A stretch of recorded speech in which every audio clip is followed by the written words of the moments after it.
Hello, friends. This is Hank, your pajama scholar, an AGR at 6 o'clock. And this one is kind of a bit of a gong show, if you will, because it's a variety of topics that I could probably go on about for quite some time, because each one of them carries with it some depth. But I think to touch upon a few things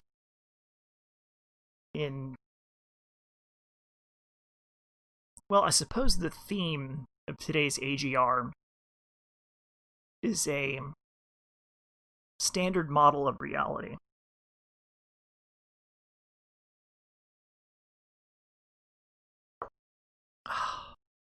That is good. And what I mean by this is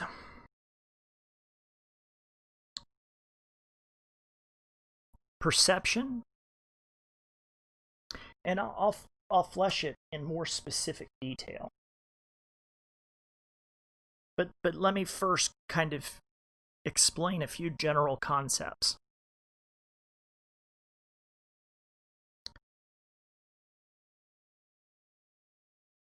It's pretty much a given that red, to me, is not necessarily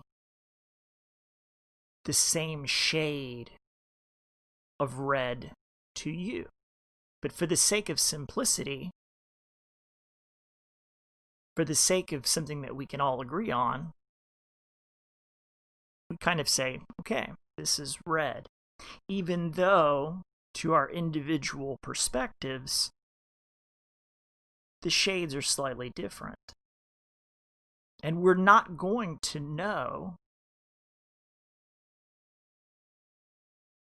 those very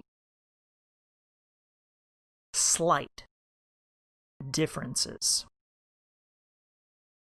in perception. So, as we individually experience this reality, or as we perceive reality, it is a unique experience, but we're sharing this reality with others.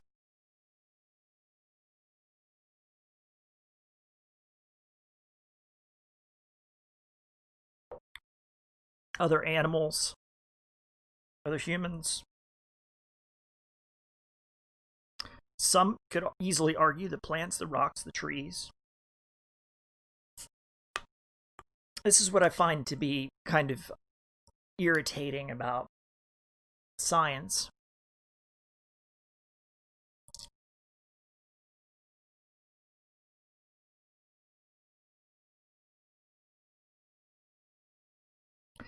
Now, there are a few basic things that I'm going to point out that are real and, in my mind, indisputable.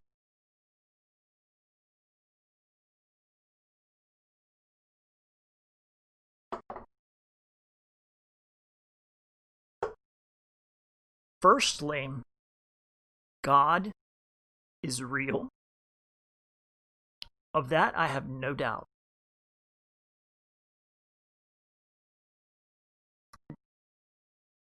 God is a word, and any word that could be used to describe God is, of course, going to be inadequate, just as, well, not just as, but in a much lesser degree, red. So in the greatest degree of all things that exist that we are going to perceive differently, but definitely exists, is God. And God is a word that is wholly inadequate to describe all that is and all that is outside of creation, far beyond our ability to perceive them. when it comes to our ability to perceive things, even the word red is inadequate for the differences and the ways that we experience red. Now, a color is much more than just a color. To some, it has a number that reveals things to that person because they see the world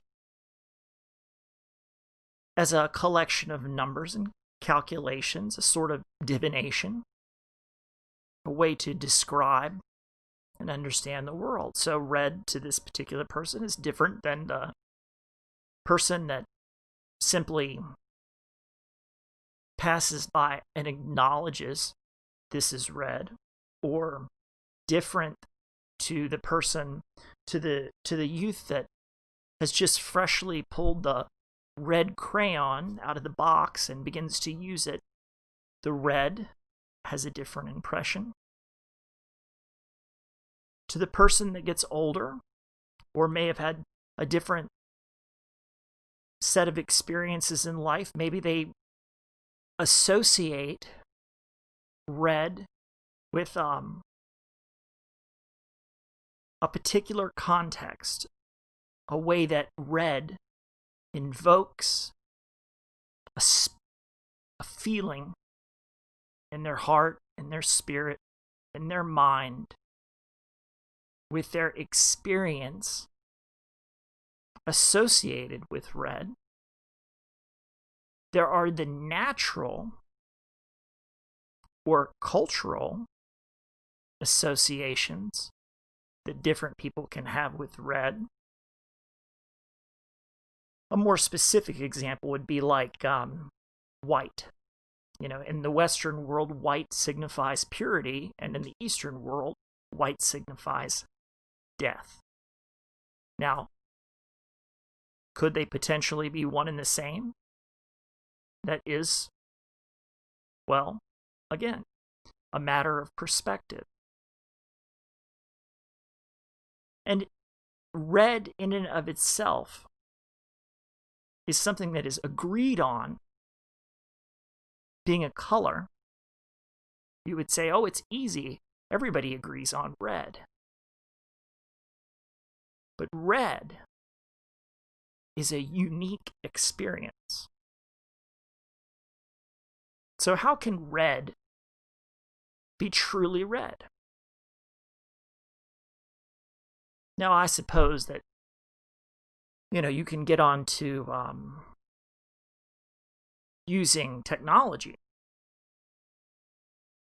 like through a spectroanalysis, to get a precise or even a precise wavelength is impossible, really, to measure, is it not?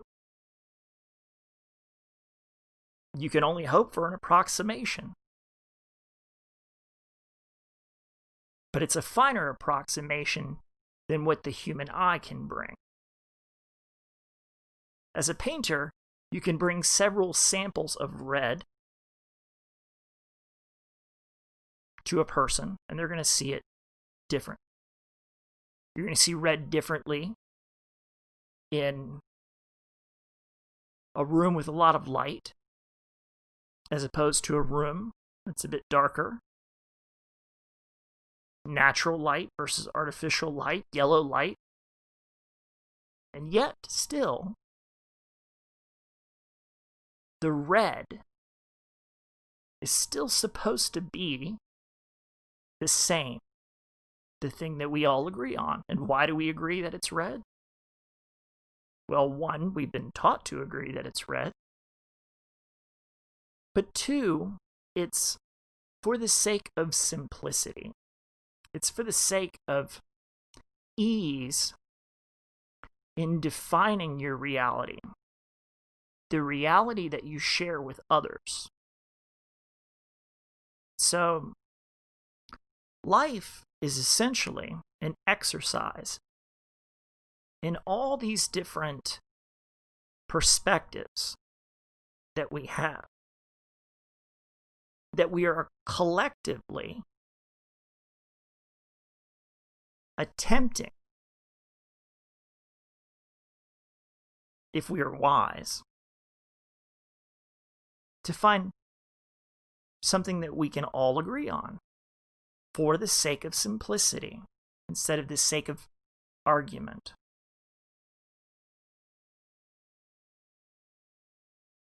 I suppose a good example of this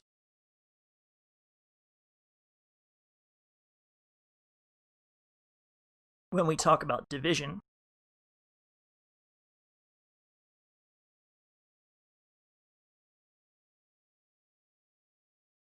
is whether or not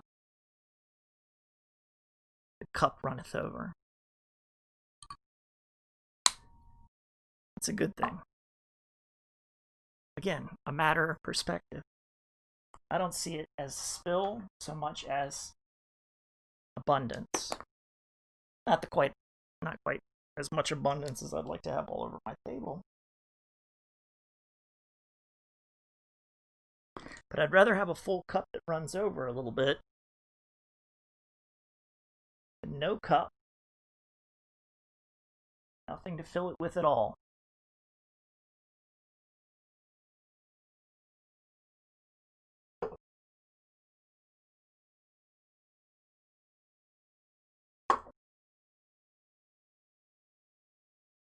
Now, one thing that people have found cause to agree on or disagree about, more specifically, is flat Earth. Is the Earth flat or is it round? Can both be correct?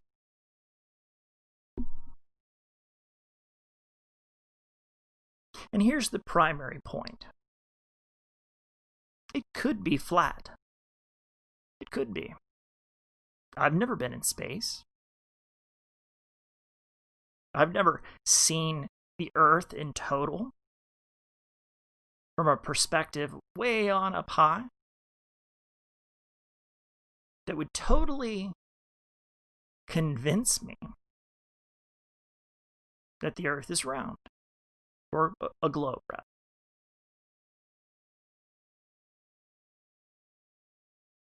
But nor can I fully neglect the possibility that the Earth is flat, because I have witnessed miracles. I know God is real, and God has awesome power. And we can never be confused about the awesome power of God.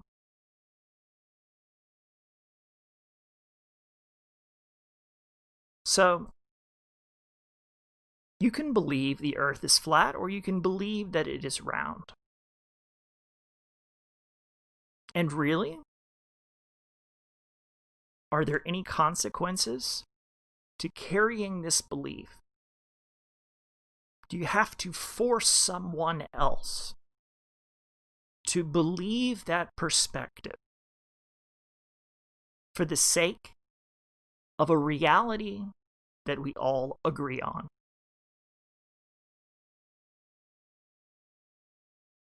Personally, my reality is defined through the models that help me determine what the past was and what the future will be.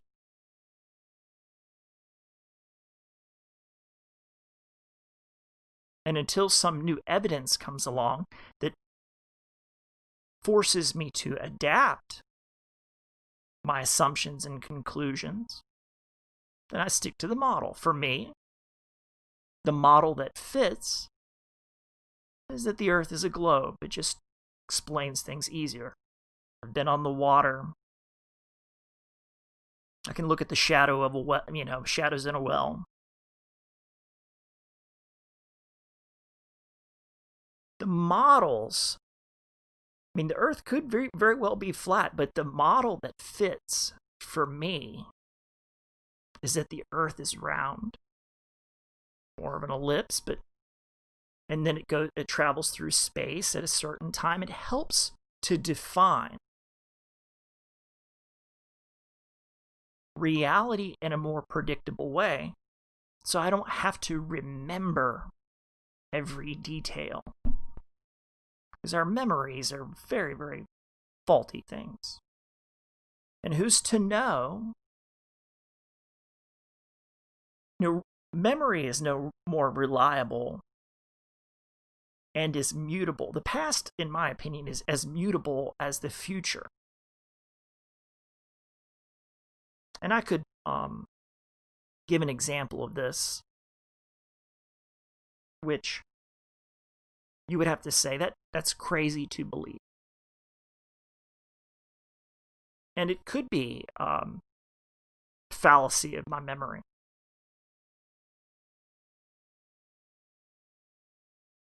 But some things in time strike you very strongly. And it takes a while to be able to have that strength of perception, to be able to not only recognize that your memory is faulty, but also to recognize that it might not be faulty. That requires a great deal of trust, faith in yourself, your experiences. Not to deny what is, or not to deny what could be, or not to deny what might not have been. To be comfortable with your discomfort. Now, several years ago, I was working as a geotechnical inspector, traveling to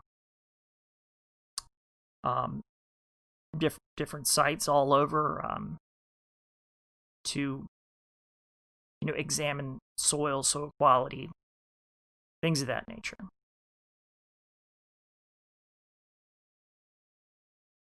And I can specifically recall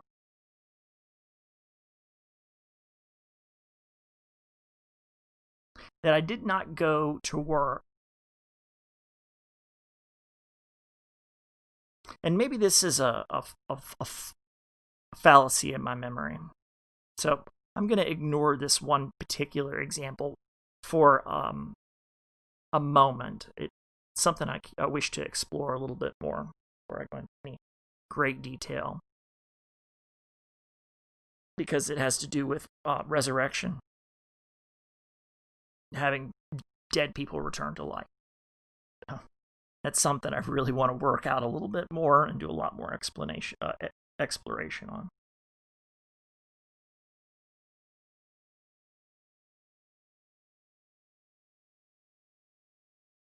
And as I move on through this topic today, I'm going to touch a bit on the psychic sciences and spirituality and how they're not mutually exclusive. That's very important.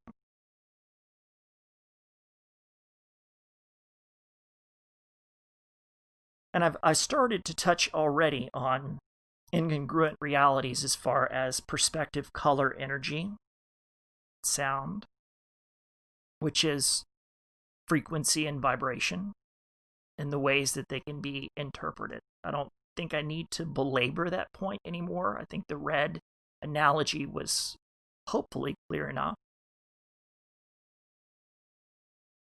We can even go on to time as a variable element, whether it be time as an observer. Time flies when you're having fun. A watched pot never boils. Or even more relative aspects of time, where if you have a record that spins, and you have point A on the inside of the record and point B on the outside of the record, point B has to conceivably spin faster than point A because it is got greater distance to travel. Distance over time.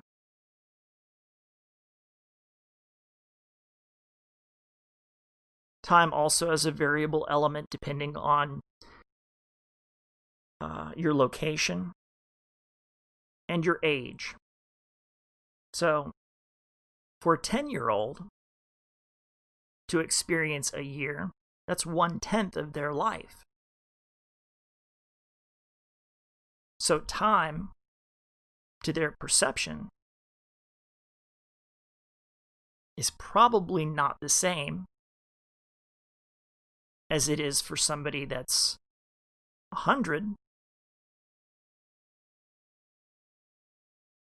that 1 year being 1/100th of their life. And I've often heard people of advanced years say that time speeds up as you get older. Now, could this be because the mundane tasks that you repeat are not filed away in your memory because they're so mundane, they're not necessary to recall, they're not necessary to fixate or remember on because they're matters of routine. So they all get jammed together. Like if you get up at the same time every day and you make coffee every day, that's not really going to be, you're not going to be able to calculate all those times that you did that to see the breadth of your time. You'll only be able to reflect in advanced years on the events that stood out to you. So time has a compression factor in advanced years. The same thing with dreams. A dream can seem to last forever when you find only a few minutes have passed. So a lucid dreamer, or someone that practices in the dream state, may appear to be very young, but could have advanced years due to the time compression factor in dreams, and the way that reality or dreamscapes can be explored, which creates an incongruent reality. A person would appear to have a certain age or chronological age in the material state that we all share, but can't become too fixated on what is or is not. This is why I get so irritated with this entire concept of if you don't have a degree in such and such, or you're not licensed to do this, or you're not licensed to do that. There's all these barriers to entry of any specific thing. I mean, you may be an expert in something, but unless you've gone through the process of indoctrination and had all the papers signed, then your expertise is discounted. It goes to show, like, if you were to fill out a job application, or, if you were asked to take a survey, you may very well be an expert in something.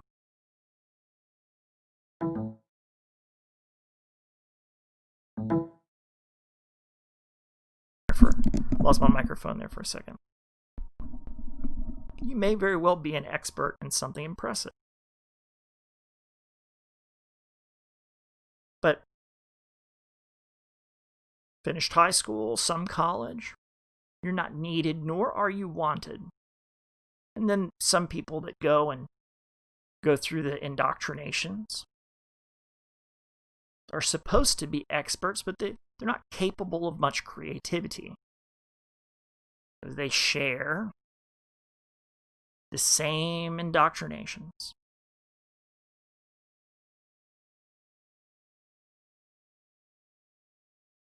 It's it's if to say that you're not capable unless the documentation exists, which is absurd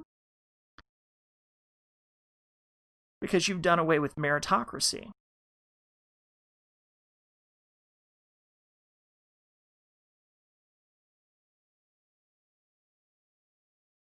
And I've already spoke to the past and the future as mutable objects, and I've touched on these things from time to time, piece to piece, through different AGRs.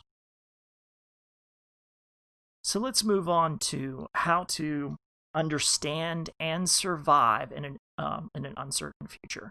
I really do think the first step is not to search out all the things that we disagree on, because there can be any.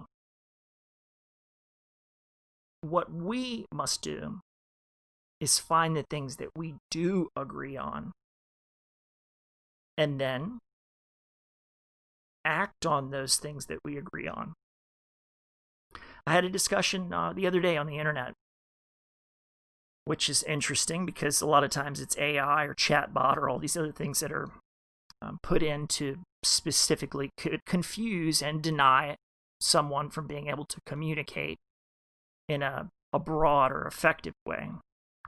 There's nothing that's more feared than a good idea. That's why the censorship and suppression and everything is necessary by the powers that be. They're afraid. But I did end up having a conversation with, it was through the channel The Iconoclast. Now, if you were to look up that word, you'll understand already where this is coming from. And generally speaking, I mean, he's kind of a free speech proponent in Europe that one would say is far right, but I don't consider it far right at all. I find it leftist, and typically he talks about politics and Britain and, you know, who says what and blah, blah, blah. About organizing society. I pointed out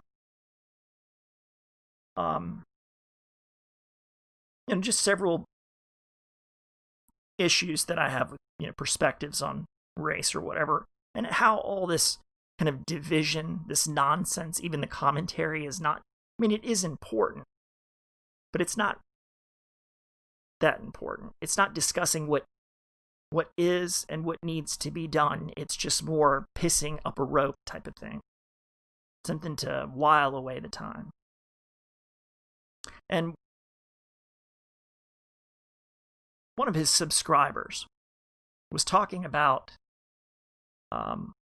socialism, to tax the corporations and then, use that money inside the government or whatever to benefit the society as a whole.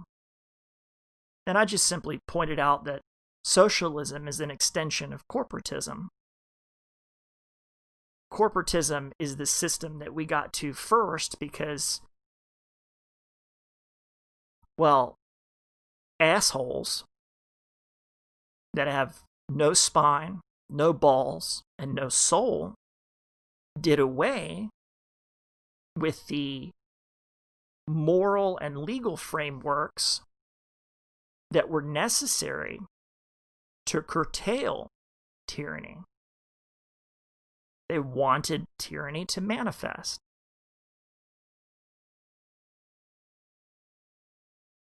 So they could probably move it in a socialist direction. Now, this person says we're going to tax the corporations, bring that money in to society. Now, corporatism and socialism are different things. So you have an economic system and you have a governmental system. Socialism is basically to trust someone else to administer your affairs properly. A government has never been able to balance the books because it's not a business. They don't have to. They're not really that capable of it. They don't think like that. That's not really the function of government. The function of government is to limit the powers of corporation, to ensure the welfare of the people. It is the counterbalance, not the marriage of it. When you have the marriage of the two, it's fascism. And he said, you'll probably decry me as a fascist. And I said, well, technically you are a fascist, if you believe that that's the correct way to proceed.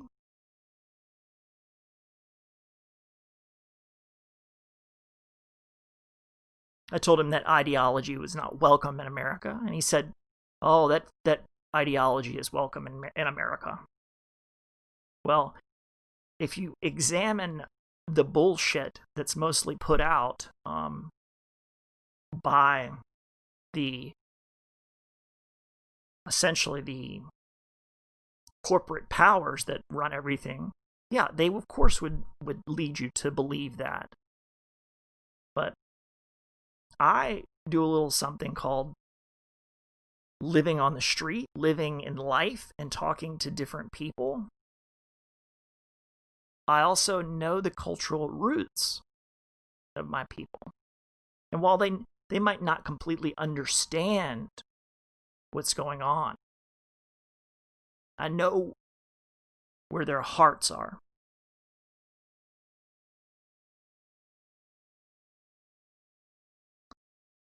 And would it be, a system that worked? Potentially, possibly.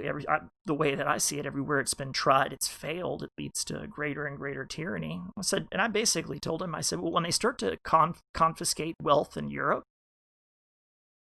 just send it to America and we'll protect it with guns. Because we're not going to do any wealth confiscation here.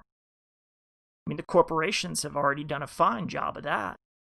When it comes to billionaires or whatever, I don't believe that you need to tax a billionaire out of existence. Frankly, the stupid bastards should find better ways to spend their money on things that serve humanity. So it must be a spiritual sickness that these people have. Wealth in and of itself is not a bad thing. Wealth is something that I want to see more of it created, and I don't believe that you can create more wealth by taking it from someone else. You create wealth by creating abundance. When you have classes of essentially parasites, you end up with these great degradations. Now, it's not...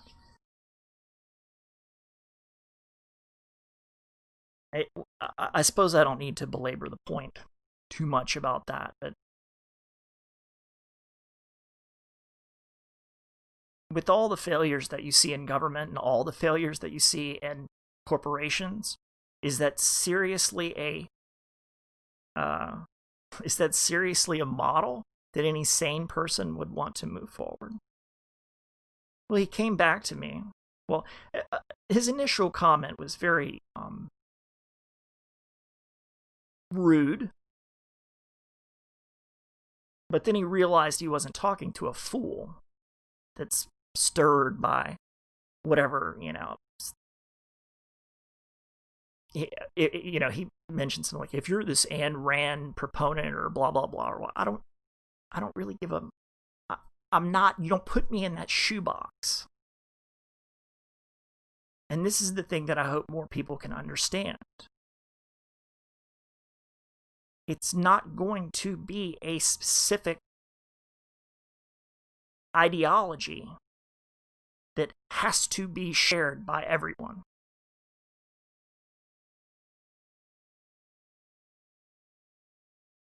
Why force everybody to believe that red is the same shade?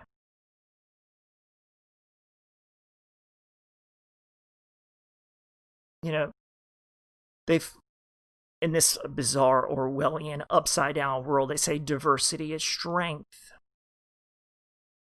There's nothing wrong with diversity. Diversity is a thing that enriches us. But you can't have too much of one thing. You also need a cultural foundation to keep things from disintegrating into many different areas of conflict. This is, again, why I love America so much, despite its difficulties in the present state as what we would call leaders or business leaders or political leaders. They're nothing more than hacks.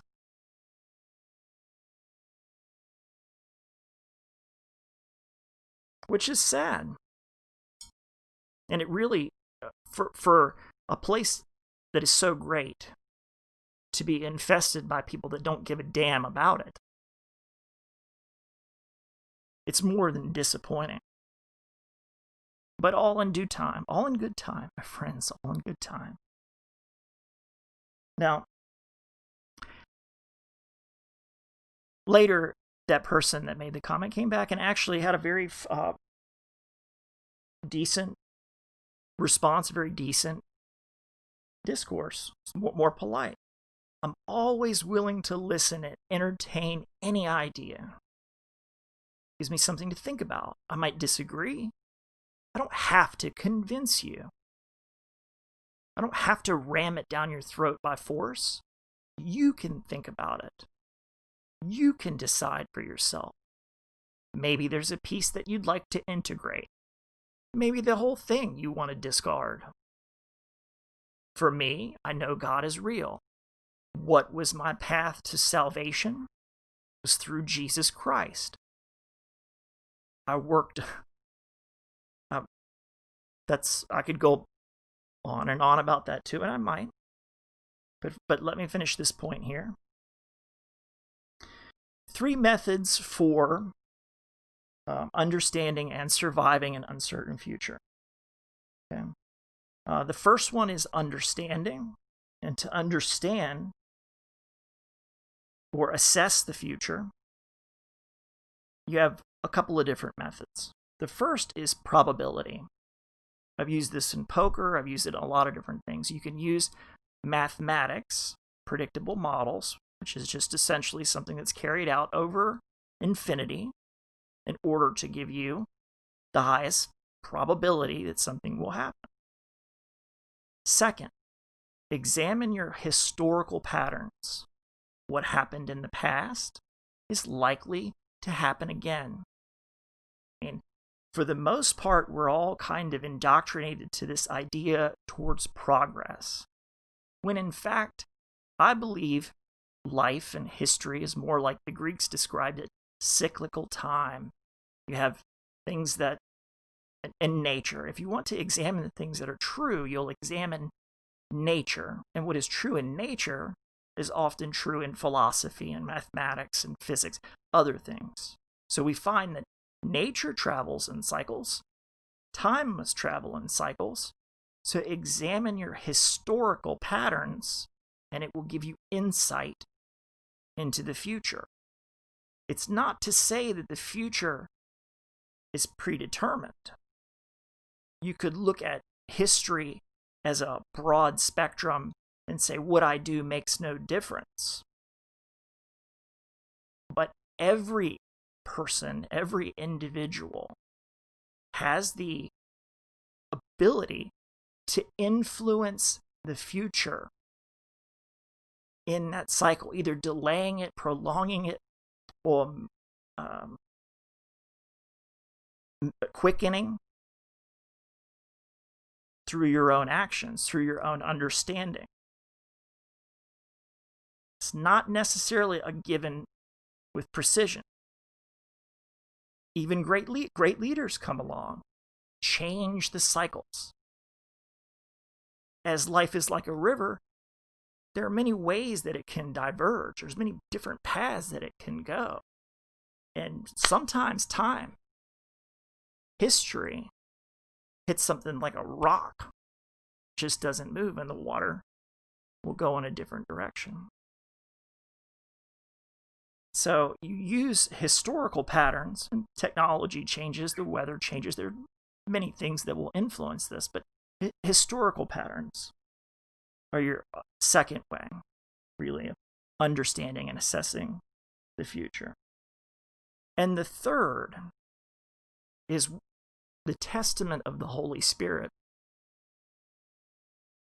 Now, you do have prophets, you do have people that have sixth senses, and this is perhaps maybe I'll have to get to later, the difference between sixth sense and spirituality. Briefly, I'm going to just touch on it while I'm here, but sight and a steady hand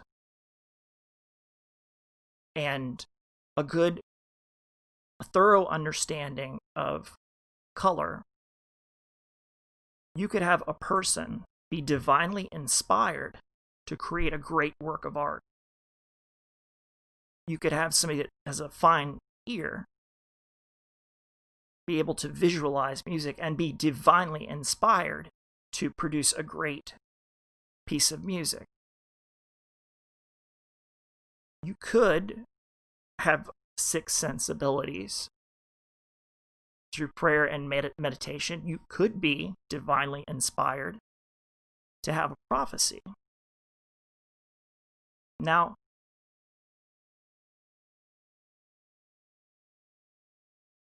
prophecy, just like artwork or music, we see these things through a glass darkly. Prophecy is not necessarily absolute because our interpretations might be a bit confused. Just as if I was to say to you that this is red, I think I've already explained that it might not be. And why would God send a prophecy? So that you can act in order to do God's will, be in service to God, in order to manifest a better future. I mean, humanity only survives by the grace of God. As weak and fallible, prone to mistakes as we are, it's a miracle. So that miracle is God. And so I think you get my point there. So the testament of the Holy Spirit is that third way of understanding the future.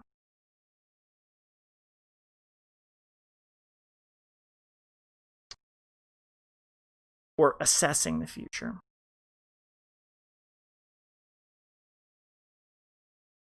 Now, the second part of understanding is 3 parts, and this has to do with scale. And scale breaks down into 3 parts.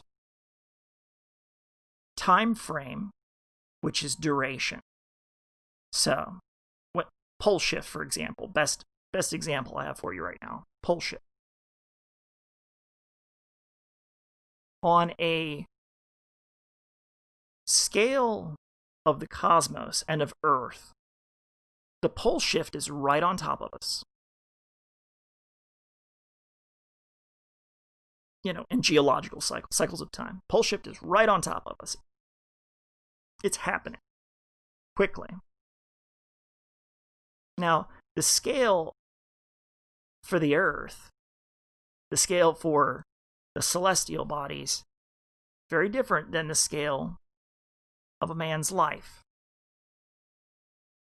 To my understanding and best estimation from what I've seen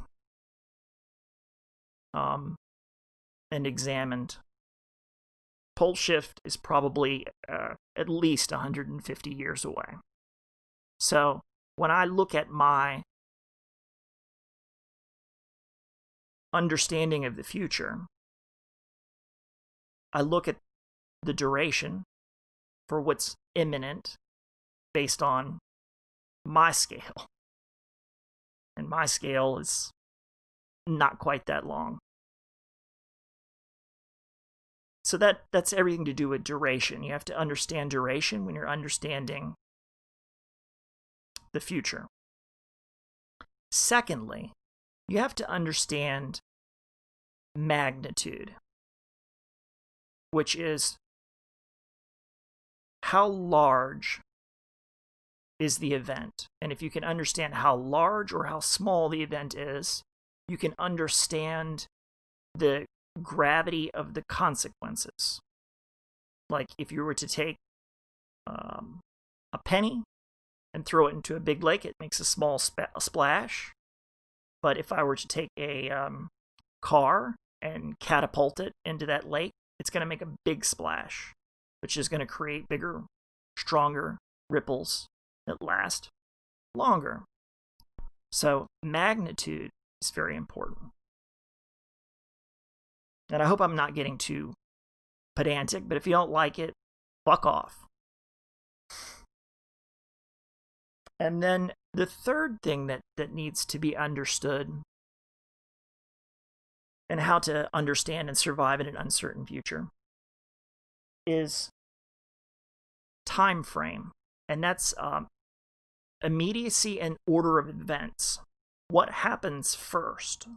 Priority. Order of operations, if you were to think about it in a mathematical sense. What happens first? Determining or influencing what happens second. No matter how small the events are, priority is important. And then the third key part of understanding and surviving in an uncertain future is, again, I'm going to break it into three elements. Mass psychology. One, who are the actors that are going to be influenced? Two, what are the varying degrees of that influence? Are they going to be neutral to it, friendly to it, hostile to it, indifferent?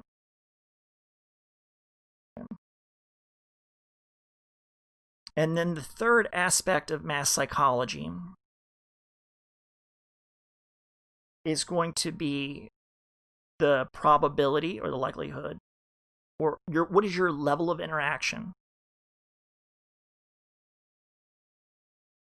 or your concern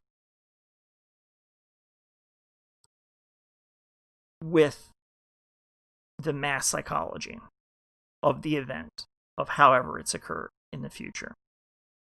And this goes to like, all right, what skills does that individual have, or what do you have as far as skills?